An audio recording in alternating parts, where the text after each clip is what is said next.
It's the Paper Talk. As you can see, I'm in the kitchen. We are live, so get involved in the chat and the comments. Thought we'd do a little bit of a sort of post-match reaction, if that makes sense. We had a post-match reaction yesterday. Me and Joe did a live. The lads did a live in the studio. Sorry, me and Joe did a video. The lads did a live in the studio. But there's loads of news this morning to get through about a reaction to yesterday's epic win over Manchester City. And I'm going to call it an epic win because I think that 2-0 flattered Manchester City. That was not a 2-0 game. It was a 3-4 or even a 5-0 game. We had so many chances. We had 3 goals disallowed. We hit the bar. We hit the post. Donnarumma produced so many good saves. It could have been literally 4 or 5, if not even more, and that wouldn't have flattered us. We were absolutely superb yesterday, and I'm in the mood to just wax lyrical about the team, about Michael Carrick, to go through some of the reaction, to just enjoy it. We have been through the mill, Manchester United fans, this season. And going back to last season, it has been horrible. I've been supporting United for many, many years, and I've never, ever seen Manchester United finish as low as we did down the table. I have never seen Manchester United lose a Europa League final to Spurs, a cup final to Spurs. I've never seen United lose 4 times in a season to Spurs, and I doubt you have either. It was horrible last season. And this season, there's been some moments. Obviously, the win at Anfield. There's been some good performances and good results, but nothing like what we've seen. And we've had so many difficult games this season. We've had so many deflating draws and even a few losses along the way. So to have that level of performance and that win as well against one of your fiercest rivals, against a team that was on a mad unbeaten run too. This wasn't like when we beat City last season, where it was a little bit of a smash and grab and City were having the worst form they'd had since 2007 or something.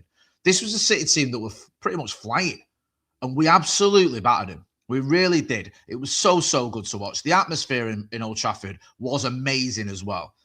Everyone at Old Trafford played their part. They really did. Sometimes at United, especially this season, the crowd's been a bit edgy, and I get it. I'm part of that crowd, so I can't be, sort of not pointing fingers at other people. It's been difficult. There's been times when you can sort of sense there's a nervousness amongst the crowd. There's a nervousness amongst the players as well. Yesterday, though, from the first whistle, before the first whistle, the crowd were up for it. We were well up for it. We were cheering every United pass and, decent bit of play. We were giving it to the City lot as well. It was absolutely Old Trafford at its best. That's what I love to see at Old Trafford. And I saw someone tweeting earlier about they really want to knock their stadium down and build a new one. They're not going to be able to replicate this atmosphere. And I get it. I've been one of the sort of the first ones out of the block when it comes to a new stadium. I've been saying it for years. However, when I see games like that, and I'm at games like that yesterday, I think, do we really want to lose Old Trafford? Akash K, get involved in the chat and the comments. I'll go through some of the quotes from Michael Carrick, and I'll go through some of the morning's papers as well. But I want to hear from you guys. Let us know what you think about yesterday. Let us know how you're feeling. Tell us how you're feeling. Are you still absolutely buzzing like I am? Because I just want to enjoy it. This is what being a United fan should be about. You've got to enjoy these moments. You really have. And even in our post sort of Fergie malaise, even in this banter era, as everyone says, we've still had so many good moments. Joe was pointing out on the review yesterday, and he was so right. Most clubs and most teams and most supporters don't get as many moments as we get. We've had, cup wins after post-Fergie I'm talking about. We've had cup wins, we've had big games, epic nights. You look at the Lyon game, you look at the 4-3 against Liverpool, you look at the cup final against City when we beat them. We've had a lot of good moments, just not enough of them. And especially not by the standards that Sir Alex Ferguson set, where it felt like every game we were sort of smashing teams and beating our rivals and just winning the big honours. And obviously we've not won a title or a Champions League, but we've had a lot of big moments. And yesterday was up there with any of them.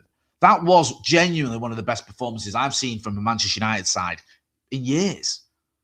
Honestly, we've had wins, right? Let's not rewrite history. We've had a lot of wins post Alex. We've had wins over our rivals. We've beaten Liverpool, we've beaten City, we've beaten Leeds. We've had big wins over some of these teams as well. But in terms of a performance against a City team especially, like that, I have not seen it for years. I've not seen it since going back to the Fergie era. Like, we were just by far the better team from start to finish.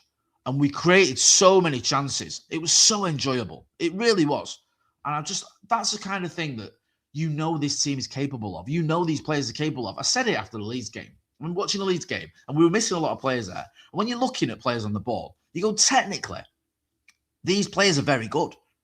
They're not awful. They're not. They're good players. And you watch, we've got a lot of very good, technically gifted players as well. And we saw that yesterday when you saw those little triangles where almost like those little mini rondos going on. You think, look at the control, look at the way the players are able to look after the ball. You've got so many players who are really good on the ball. Lisandro Martinez, for a defender, he's minute on the ball, minute under pressure. And I feel like Nicky Butt and Paul Scholes owe him an apology. They were talking before the game about he's going to struggle. Haaland will pick him up and throw him into the goal. I know it's sort of tongue-in-cheek, but they were definitely criticising or questioning Lisandro Martinez's ability to handle Erling Haaland. Erling Haaland got subbed on the 80th minute, and that was one of the first times I noticed him. He didn't do anything yesterday. He really didn't. He had a couple of touches and stuff, but nothing major. Nothing like we're used to seeing from Erling Haaland, because Lisandro Martinez and Harry Maguire absolutely pocketed him. They really did. Martinez under pressure was phenomenal. Luke Shaw is another one who on the ball is just class. Kobbie Mainoo, don't get me started. I've been crying out for Kobbie Mainoo to be in this team all year, all season. And I've been baffled by the fact that not only has he not been in this team, but so many fans have just sort of dismissed his ability and said, oh, well, he's too slow. You don't need him and all this sort of jazz. The manager knows what he's doing. Well, the manager didn't know what he's doing because Kobbie Mainoo should have been starting every week. And we saw that yesterday. Great performance from him. Great performance from Casemiro. I could go through the entire team. I almost feel like I want to. But my point is, this is a very good Manchester United team, and we are capable of these performances. And that is what Michael Carrick wants. He's saying that he wants this to be the new normal. Consistency to be the new normal. For too long this season, sort of mediocrity had become the new normal. You sort of get used to it. You go, all right, draw against West Ham, it's not great, but it's not that bad. The draw against Bournemouth, and I did it. I'm guilty as anyone. You know, we drew against Bournemouth and we were leading 3 times, and that's not good enough. But there are signs there, at least we're scoring goals. You try and keep yourself positive. You don't want to be too negative. But at some point, you have to be realistic and go, it's not quite happening, is it? Yesterday was like night and day from what we've seen this season. It really was. It was so good. I'm so happy to see it. Ocarius says Mainoo was class. Jacoya Trott says the fact that City hardly had a shot on target is proof of the excellent defensive performance yesterday. Was that like our 3rd clean sheet of the season or something stupid? Like, genuinely. How many clean sheets have we had this season? Remind me. There's one against Sunderland, one. There's one I'm missing. There's Sunderland one. There's another one I'm missing. And there was yesterday. John Lee says that little cut to the right by Fernandes before the pass to Mbeumo was so beautiful. He had the City defence on a string. Wonderful. Bruno, I thought, was very, very good yesterday. I think they all were. Honestly, it was such a great team performance. BMW Racing 1974 says when the players play in their natural position and given freedom to go forward, it shows what we can do. This is true. It is. Maximum Sparksness, which is a great name, says Carrick is interiming up the fucking Reds. It's so difficult, isn't it, to not get carried away and say, do the old Rio Ferdinand thing of get the contracts on the table and get him to sign it. Honestly, I think Michael Carrick, if Ineos announced to give him the job permanently at the end of that match, I don't think anyone would have complained. Was that euphoric? I think I would have been going, right, okay, fair enough. So good. Not Mr. J. It says Keane needs to pipe down a bit. It's getting boring now. Keane's been very sort of agitated, hasn't he, with the whole Michael Carrick and his backroom staff appointment. He criticised Carrick a little bit, sort of by having a dig at his wife, because obviously Keane and Michael Carrick's wife got into a spat years ago. I was at the game when it all kicked off, actually. It was against Olympiacos in Athens. So what happens if you don't know the backstory to this? I'll do it quickly and then we'll move on. United were terrible in Athens, by the way. It was an awful game. We lost 2-0. As the fans, we were there. We were kept in, as often happens, especially in Europe. And Keane comes out to do his post-match reaction as a pundit, obviously on the touchline. And a few United fans, well, nearly all of them, were chanting his name and waving to him and all that. And he didn't really engage. He didn't seem like he was up for it. He seemed like he was annoyed. Then, unbeknownst to us at the time, but Michael Carrick's done the post-match interview for United.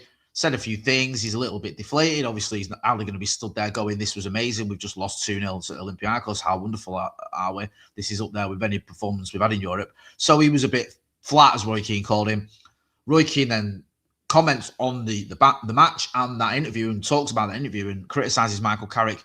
And then Michael Carrick's wife criticises Roy Keane, I think, on socials and calls him see you next Tuesday. So that's been going on for like the last, I think that was 12 years ago, 11 years ago, maybe 12 years ago. So that's what the backstory is to that. And Roy Keane's also questioned the appointment of Johnny Evans, saying Johnny Evans, he knows the players. He was part of his squad. He's also part of a squad that struggled, that finished 15th. So does that give him the right to be coaching Manchester United? Look, I understand why Keane might question things, and I think he's got a right to his opinions. United legend, and he's a pundit as well.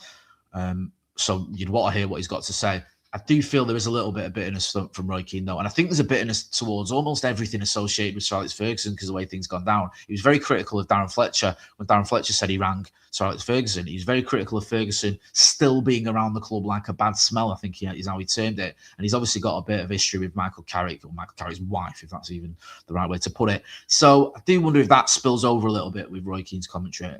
I just don't agree with what Roy Keane's saying a lot of the time.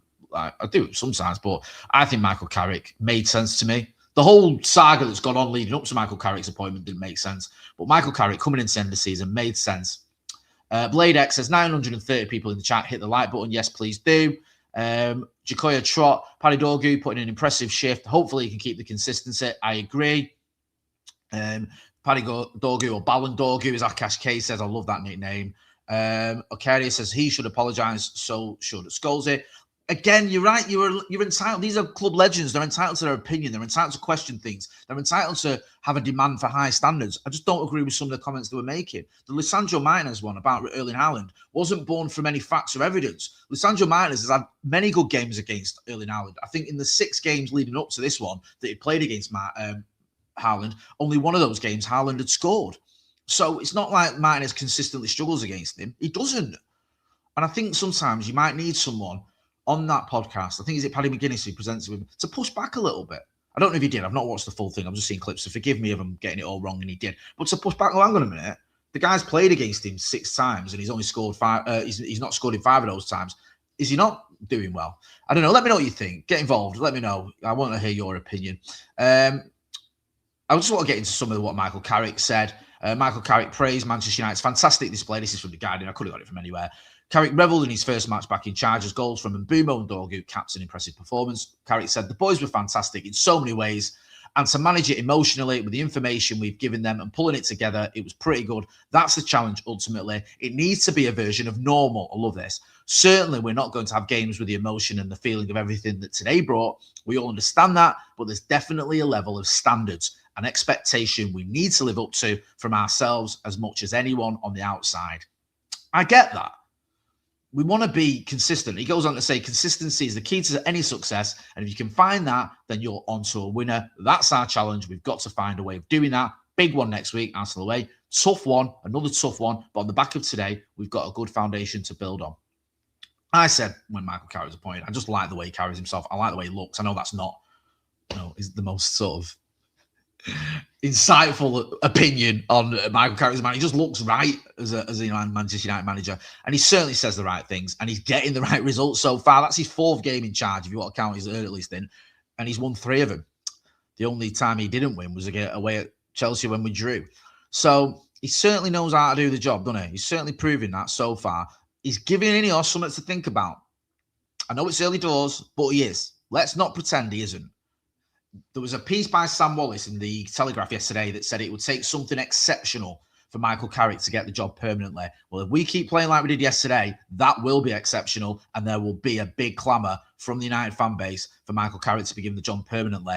And I think that would be something that Ineos would struggle to say no to. Let me know what you think. Get involved in the chat in the comments. I know it's early doors. We only had 1 game this time round under him, but if we were to get top form, we would have loads of performances like that. Of course, they've got to look at him as a permanent manager. Sahuj back says, what hurts is that our own legends have to say controversial things about United to earn a living. Did we not pay them enough when they played for us? It is a bit sad sometimes. I say it, and I'll keep saying it. If I'm entitled to opinion, and I'm just a United fan, then of course, people who've played hundreds of games for Manchester United and won a lot of Manchester United are entitled to their opinion. Of course they are. I just wish at times they'd maybe look at a little bit more of the evidence when they're saying things. They'd maybe be a little bit more supportive of certain players and certainly a new manager. I don't think you have to be blind. It's not MUTV where you just go, everything's amazing, everything's wonderful, it's all going to be rosy. But I think at times you can go, oh, hold on a minute, let's give this guy a chance. Let's give this guy an opportunity. Let's use some of the knowledge we've got of him to tell people what he's like as a person, what he was like in that dressing room, rather than just this sort of bluster sometimes that we hear. BMW Racing 1974 says, in Jay we trust, all hail Jay. All hail Jay. Thank you. Couple of other bits and pieces. There was a nice little quote doing the rounds, I think, from Michael Carrick yesterday. In fact, I'll get into that in a minute. But I want to talk about Lisandro Martinez. He's hit back at criticism from Paul Scholes and Nicky Butt. Says he can say whatever he wants. I told him already. If he wants to say something to me, he can come to me whenever he wants, to my house, whenever I don't care. I think for me, I respect the reactions when they want to help the club, because everyone can talk on the television. But when you see them here face to face, no one says anything to your face. So I really don't care what they say. I just put the focus on my performance, the performance of the team, and I give everything to this club until my last day. People always say whatever they want. It's something that I can't control. What I can only do is to show on the pitch, and I think I showed it today. Imagine we have to think what people say. We have to be focused for the rest of this club. We want to change the situation, and we are the only ones who can change it. I think he's talking a lot of sense there, isn't he? Martinez, he's hitting back at the critics. So I think he's got a right to do so. And he's also saying, look, if you want to come and say it to my face. I'm not going to be too hard on Nicky Butt and Paul Scholes, because I've got a lot of respect for both of them. I just think they were wrong in what they said. Michael Carrick says Kobbie Mainoo, talking about Kobbie Mainoo, he said this yesterday, is a fantastic player. He has a huge talent. He has huge ability. He has played in some unbelievable big occasions and cope with it. I am looking forward to seeing him thrive, he said to Sky. Good to see Kobbie back in the team. I've been hating some of the sort of Kobbie criticism. I get some of like his brother's t-shirt and all what the rest of it, but people just acting like Kobbie Mainoo's not a good player and he's too slow and all this nonsense. He's not too slow, and he is a good player. He's mint, and he showed it yet again against Manchester City. He loves playing against City, doesn't he? Anthony Jones, welcome to the membership. He's a new member. Extra content on the members section. We will update that very soon. I'm going to have to wrap it up there because I've got to go to my daughter's game. She had a game yesterday. She's got another one today. My lad had a game this morning. Football. Crazy, these kids. So I'm going to wrap it up there. Thank you to everyone who got involved in the chat and the comments. We're going to be back in the morning outside Old Trafford, but we'll have more reaction. I'm going to milk this derby day for all it's worth. Trust me. I'm going to be talking about this forever. So we'll see you on that one. Make sure you hit like, share, and subscribe. Go and check out the merchandise as well. Let me put a little link there. As you can see, I'm wearing merch. Always. Thanks to everyone who's bought the merch, top quality, and it supports the channel as well. Make sure you go and check out the other videos too. Plus tomorrow as well, we'll be hearing from Stephen House. We haven't had a chance to chat to him yet, so we'll be getting his reaction too. So make sure you're hitting like, share, and subscribe. I'm Jay Motty in a not so sunny Salford, but look, the sun's shining in my soul after that derby day win. Thanks for watching.